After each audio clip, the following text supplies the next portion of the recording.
Liquor scam లో 12 మంది arrest, అదనంగా చేరిన ఎమ్మెల్సీ కవిత ఇప్పటికీ కొందరు జైల్లోనంటూ ఒకరిని చూస్తాను. ఒకసారి దాని గురించి కూడా క్లియర్గా చదివేట ప్రయత్నిద్దాం. ఇది మొత్తానికైతే లిక్కర్ స్కామ్ సంబంధించి ఈరోజు ఇప్పటి వరకు మొదటి నుంచి ఇప్పటివరకు ఏం జరిగిందో ఒకసారి డీటెయిల్గా మీకు చెప్పేట ప్రయత్నిస్తాను. దానిలో ఇప్పటివరకు అరెస్ట్ అయిన లిస్ట్ ఒకసారి చూసినట్లయితే సమీర్ మహేంద్ర, ఒకసారి జూమ్ చేసుకో, సమీర్ మహేంద్ర ఫస్ట్ అరెస్ట్ కావడం జరిగింది. తర్వాత శరత్ చంద్రారెడ్డి, తర్వాత బినయ్ బాబు, తర్వాత విజయ్ నాయర్, తర్వాత అభిషేక్ బోయిన్పల్లి, అమిత్ అరోరా, గౌతమ్ మల్హోత్రా, రాజేష్ జోషి, మాగుంట రాఘవ, అమ్దల్, అరుణ్ పిల్లై, మనీష్ సిసోడియా, కల్వకుంట్ల కవిత. దాదాపు 1 2 3 4 5 6 7 8 9 10 11 12 13 12 మందితో పాటు నిన్న అరెస్ట్ అయిన కవితతోటి దాదాపు 13 మంది ఇప్పటి వరకు ఇందులో అరెస్ట్ కావడం జరిగింది. వీళ్ళంతా కూడా చాలా మంది కూడా ఇప్పటి వరకు దాదాపు సంవత్సర కాలం అవుతుంది, ఇంకా జైల్లోనే మగ్గుతా ఉన్నట్టు తెలుస్తోంది క్లియర్గా. చూడండి, ఢిల్లీ లిక్కర్ స్కామ్లో 2022 సెప్టెంబర్ నుంచి ఇప్పటి వరకు 12 మందిని ఈడీ అధికారులు అరెస్ట్ చేయగా తాజాగా ఎమ్మెల్సీ కవితను అదనంగా చేరడంతో మొత్తం అరెస్టుల సంఖ్య 13కు చేరింది. అరెస్ట్ అయిన వారిలో నేటికే కొందరు జైల్లోనే ఉండగా మరికొందరు పేరోల్ మీద, మరికొందరు రెగ్యులర్ బెయిల్ మీద విడుదలయ్యారు. ఇప్పటి వరకు ఈడీ నోటీసులకు ఢిల్లీ సీఎం అరవింద్ కేజ్రీవాల్ స్పందించలేదు. ఈ నెల 16న ఎలాగైనా హాజరవ్వాలని రౌజ్ అవెన్యూ కోర్టు ఆదేశించింది.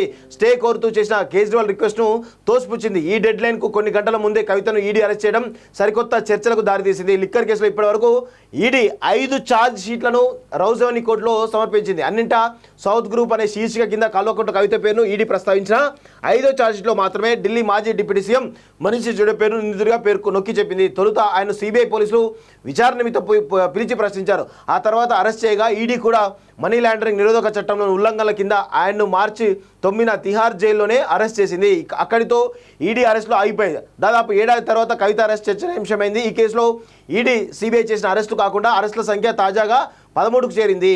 కొత్త లిక్కర్ పాలసీ పరిణామాలు చూడండి ఒకసారి, ఎక్కడి నుంచి ఎక్కడికి వచ్చింది అంటే ఏ డేట్లో ఏమేమి జరిగింది అనేది చాలా డీటెయిల్డ్గా దీనిలో రాయడం జరిగింది. ఒక్కసారి అది కూడా క్లియర్గా చూసేటువంటి ప్రయత్నం చేద్దాం. జూమ్ చేసుకో ఒకసారి. కొత్త లిక్కర్ పాలసీ పరిణామాలు. సెప్టెంబర్ 4, 2020 కొత్త పాలసీ తయారీ కోసం ఎక్సైజ్ కమిషనర్ రవి ధావన్ నేతృత్వంలో నిపుణుల కమిటీ ఏర్పాటుకు డిప్యూటీ సీఎం మనీష్ సిసోడియా ఆదేశం. జనవరి 5, 2021 సీఎం కేజ్రీవాల్ అధ్యక్షతన కేబినెట్ మీటింగ్.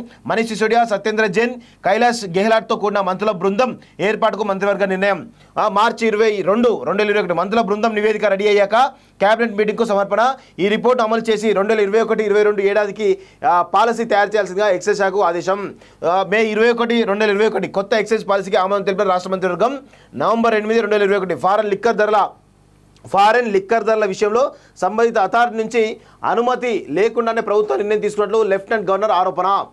జూలై 20, 2022 కొత్త ఎక్సైజ్ పాలసీలో అవకతవకలు, ప్రభుత్వ ఖజానాకు నష్టం కలిగించే నిర్ణయాలు ఉన్నాయని కేంద్ర హోంశాఖ కార్యదర్శి అజయ్ భల్లాకు లెఫ్టినెంట్ గవర్నర్ వినయ్ కుమార్ సక్సేనా లేఖ. జూలై 22, 2022 లెఫ్టినెంట్ గవర్నర్ నుంచి వచ్చిన లేఖ మేరకు సిబిఐ దర్యాప్తుకు ఆదేశం.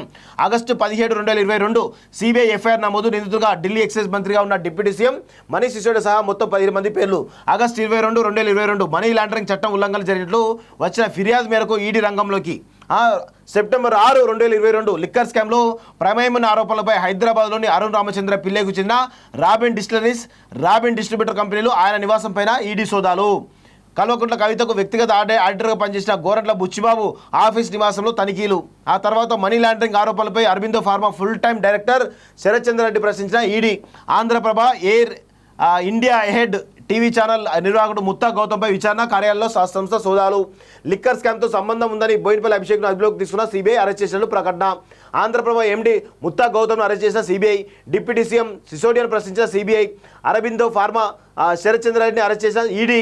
ఆమ్ ఆద్మీ పార్టీకి చెందిన విజయ్ నాయర్, బోయినపల్లి అభిషేక్ను అరెస్ట్ చేసిన ఈడీ. గతంలో వీరిద్దరిని సిబిఐ అరెస్ట్ చేసి మళ్ళీ అరెస్ట్ చేసిందట. దినేష్ అరోరా అప్రూవర్గా మారడానికి స్పెషల్ కోర్టు అనుమతి. ఢిల్లీలోని రౌజ్ అవెన్యూ స్పెషల్ కోర్టులో తొలి ఛార్జ్షీట్ను 10,000 పేజీలతో సమర్పించిన సిబిఐ. సిసోడియా నిందితుడిగా పేర్కొనగా అభియోగాలు ప్రస్తావించలేదు. 2022 నవంబర్లో లిక్కర్ కేసులో మనీ లాండరింగ్ ఉల్లంఘనల ఆరోపణలపై ఫస్ట్ ఛార్జ్షీట్ను ఫైల్ చేసిన ఈడీ. సౌత్ గ్రూప్ కీలక పాత్ర పోషించినట్లు అమిత్ అరోరా రిమాండ్ రిపోర్ట్లో పేర్కొన్న ఈడీ. కల్వకుంట్ల కవిత 2 వేర్వేరు నెంబర్లతో మొత్తం 10 మొబైల్ ఫోన్లు మార్చడం, డిజిటల్ ఆధారాలను ధ్వంసం చేసినట్లు ఆరోపణలు. తొలిసారి వెలుగులోకి వచ్చిన కవిత పేరు. విచారణకు హాజరు కావాలంటూ కవితకు సిబిఐ నోటీసు. కొన్ని కారణాలతో డిసెంబర్ 6 విచారణకు హాజరు కానందున ఆమె నివాసానికి వచ్చిన సిబిఐ. ఉదయం నుంచి సాయంత్రం వరకు ఎంక్వైరీ.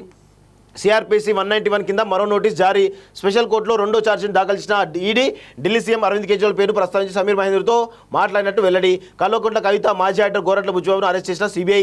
సమీర్ మహేంద్ర, విజయ్ నాయక్, దినేష్ అరోరా, అరుణ్ రామచంద్ర పిల్లై, అమిత్ అరోరా తదితరులను ఆస్తులను జప్తు చేసిన ఈడీ.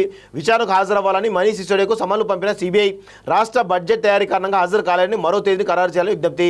సిసోడియా విజ్ఞప్తి మేరకు విచారణ తేదీని ఖరారు చేసిన సిబిఐ. 8 గంటల పాటు సిబిఐ హెడ్ క్వార్టర్లో విచారించే అధికారులు సాయంత్రానికి అరెస్ట్ చేసినట్టు ప్రకటన. సో మొత్తానికి నిన్న కవిత అరెస్టు. సో ఇట్లా మొత్తానికైతే చాలా పెద్ద ఎత్తున ఈరోజు ఢిల్లీ లిక్కర్ స్కామ్లో అందరూ అనుకుంటారు సౌత్ గ్రూప్ కేవలం 100 కోట్ల ముడుపులు, 100 కోట్ల ముడుపులే, కానీ 1000 కోట్ల వ్యాపారం, అది 1000 కోట్ల రూపాయలకు సంబంధించినటువంటి వ్యాపారం అది. అందుకే ఈ ఈడీ కానీ సిబిఐ కానీ చాలా సీరియస్గా తీసుకుంది. మళ్ళీ అందులో ప్రభుత్వ ఖజానాకి గండి కొట్టి, అంటే ప్రభుత్వ ఖజానాకి లాస్ తెప్పించి ఈరోజు ఎవరైతే ఇలాంటి రిటైలర్స్ ఉన్నారో వాళ్ళందరికీ కూడా లాభాలు చేకూర్చే ఒక ప్రయత్నం తప్ప ఇక్కడ ప్రభుత్వ ఆదాయాన్ని గండిపెట్టే ప్రయత్నం జరుగుతోంది. దీనికి సంబంధించి ఈరోజు అందుకే ప్రభుత్వ ఆదాయాన్ని గండిపడుతుంది కాబట్టి చాలా సీరియస్గా ఈ కేసు దర్యాప్తు కొనసాగుతున్నట్టు మనకైతే క్లియర్గా తెలుస్తోంది మిత్రులారా. సో మొత్తానికైతే కవిత అంశం ఒక కొలిక్కి వచ్చినట్టు తెలుస్తుంది. ఎప్పుడెప్పుడా అని దాదాపు సంవత్సర కాలం నుంచి కూడా మాలాంటి ఛానల్స్ ఎన్నో కూడా కవిత రేపు అరెస్ట్ అవుతుంది, ఎల్లుండి అరెస్ట్ అవుతుంది అని చెప్పేసి ఎన్నో కథనాలు చేసినాయి. కానీ ఆమె కోర్టులో ఉన్నటువంటి సుప్రీంకోర్టులో పిటిషన్ ద్వారా ఇక తాత్సారం చేస్తూ వస్తూ ఉంది. కానీ నిన్నటికి నిన్న ఆమె అరెస్ట్ కావడం ఇవన్నీ కూడా జరిగినాయి. కాబట్టి సో చూడాల్సిన పరిణామాలు ఇంకా చాలా ఉన్నాయి. కల్వకుంట్ల కుటుంబంలో ఇంకా చాలామంది కూడా అరెస్ట్ అయ్యేటువంటి అవకాశాలు అయితే కనబడతా ఉన్నాయి. సో మొత్తానికైతే కవిత ఎపిసోడ్ మరి ఎన్ని రోజులు పడుతుంది బెయిల్ రావడానికి, టైం పడుతుందా లేదనేది వేచి చూడాల్సిన అవసరం అయితే కనబడతా ఉంది.